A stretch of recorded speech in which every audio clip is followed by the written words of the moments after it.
Bonjour. Alors, lundi 30 mars, nous poursuivons notre retraite de quarantaine spirituelle. Je suis aujourd'hui en compagnie de mon bon ami le Saint Curé d'Ars, que vous avez ici derrière moi. Et j'aimerais partager avec vous aujourd'hui quelques mots par rapport au jeûne. Je vous avais annoncé au début de la retraite que nous en parlerions. Traditionnellement, le carême est un temps de prière, de partage et de jeûne. Le jeûne nous met en communion avec tous les grands courants spirituels et les grandes religions du monde qui accordent toute une place au jeûne dans leur pratique. Nous connaissons la valeur thérapeutique du jeûne.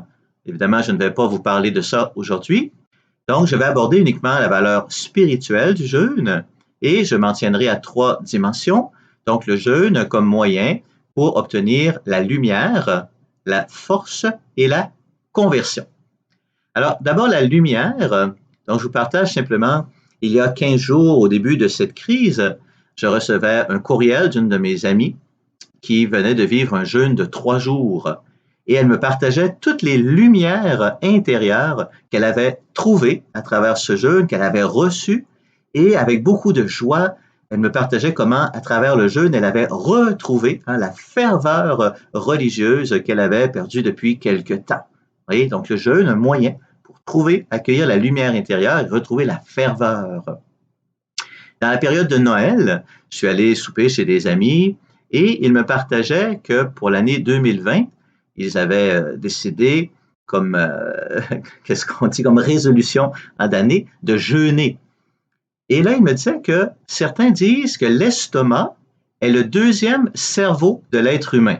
C'est la première fois que j'entendais l'expression, mais ça a du bon sens.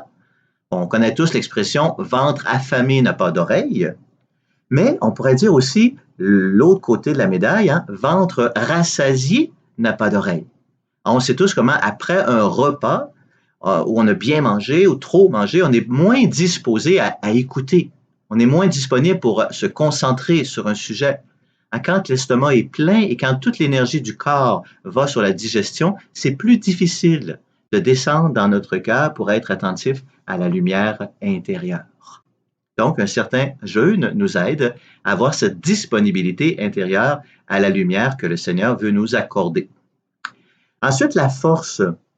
Alors, évidemment, on connaît l'expérience du jeûne de Jésus au désert. Jésus n'a pas beaucoup parlé du jeûne. Il a été très discret et même on le lui a reproché. Pourtant, il commence sa vie publique par un 40 jours de jeûne au désert et au bout de ces 40 jours, on dit le tentateur s'approche de lui. Et le tentateur peut avoir l'impression que Jésus est affaibli par ce 40 jours de jeûne, mais c'est le contraire. Jésus est fortifié par ce 40 jours de jeûne. Et quand le tentateur le met à l'épreuve, Jésus lui répond cette parole très importante, l'homme ne vit pas seulement de pain, mais de toute parole qui sort de la bouche de Dieu.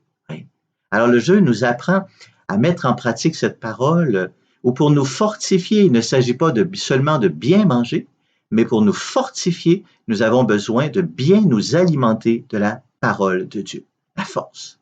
Je vous partage aussi le témoignage de Etty Hillesum. Je ne sais pas si vous la connaissez, donc une jeune juive décédée au camp de Auschwitz pendant la Deuxième Guerre mondiale. Je suis en train présentement de lire son journal et hier, je lisais des choses étonnantes qui ressemblent en fait beaucoup à ce qu'on vit présentement.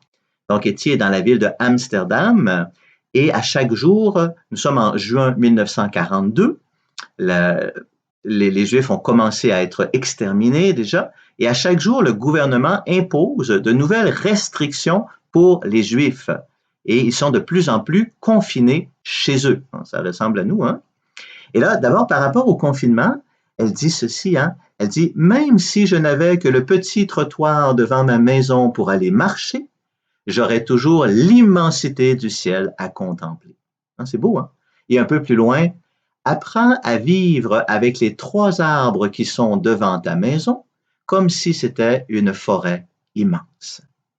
Et par rapport au jeûne, je vous lis tel quel, elle dit ceci, Ce matin, j'ai décidé que je ne mettrai plus de chocolat dans mon petit lait du déjeuner. Nous devons éduquer notre corps à ne rien nous réclamer qui ne soit le strict nécessaire, surtout en frais de nourriture.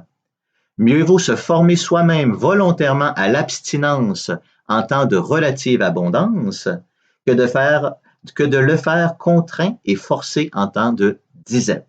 Nous devons nous affranchir suffisamment des choses matérielles et extérieures pour permettre à l'esprit de poursuivre sa voie et de faire son œuvre en toutes circonstances. Et elle termine en disant ceci, hein, je suis heureuse en l'an de grâce 1942, en pleine guerre, je chante les louanges de cette vie. Oui. Donc, à travers le jeûne, hein, Haïti a trouvé la force de vivre ce temps d'épreuve. Et finalement, la conversion. Donc, il y a dans l'Évangile une toute petite parole très discrète de Jésus qui n'est même pas rapportée par tous les évangiles. Un jour, ses apôtres essaient de chasser un esprit mauvais, ils n'y arrivent pas, et là, ils demandent à Jésus, pourquoi est-ce qu'on n'a pas réussi à chasser cet esprit mauvais? Et Jésus leur répond, ce genre d'esprit, rien ne peut le faire sortir sinon la prière accompagnée de jeûne. La prière accompagnée de jeûne. Lorsque j'étais en Abitibi, je vivais avec des religieuses et avec leur aide, j'avais pris l'habitude de jeûner le vendredi au pain et à l'eau. Et combien de fois le Seigneur, dans sa bonté, m'a permis de voir des fruits directs du jeûne. Combien de fois, soit le jour même, soit le lendemain, je rencontrais des personnes dans le sacrement du pardon ou dans l'accompagnement ou autrement qui vivaient de grandes conversions, qui expérimentaient à ce moment même une conversion. Alors, évidemment, je ne peux pas faire l'association directe, mon jeûne égale leur conversion, mais quand même, hein, dans sa bonté, le Seigneur me montrait les fruits du jeûne qui aident à la conversion de nos frères. Et finalement, évidemment, le témoignage de mon ami, hein, le bon curé d'Ars, curé d'une toute petite paroisse en France, paroisse de 200 habitants. Il a été curé là pendant 40 ans. Je ne suis pas certain que je vais en faire autant. Et même si c'était une toute petite paroisse, des milliers de personnes sont débarquées à Ars et sont venues se convertir à Ars auprès du curé d'Ars, soit dans le sacrement du pardon, soit en célébrant l'Eucharistie avec eux, avec lui, ou au contact de sa communauté, hein, ou autrement. Et les prêtres des alentours lui demandaient, hey, pourquoi toi, dans ta paroisse, les gens se convertissent, puis pas chez nous? Et une des réponses que le curé d'Ars leur donnait, c'était, est-ce que vous jeûnez pour vos paroissiens? Est-ce que vous jeûnez pour vos paroissiens? Alors, mes amis, on se prépare à célébrer Pâques dans quelques jours. Il nous reste 2 semaines pour vivre le carême. Alors, humblement et modérément, je vous invite à demander au Seigneur, est-ce qu'il y a un petit jeûne alimentaire que vous pourriez offrir pour profiter de ces jours de carême, pour trouver en vous la lumière, la force et pour soutenir vos frères et sœurs dans leur chemin de conversion. Moi, je vous aime et je vous bénis au nom du Père, du Fils et du Saint-Esprit. Amen.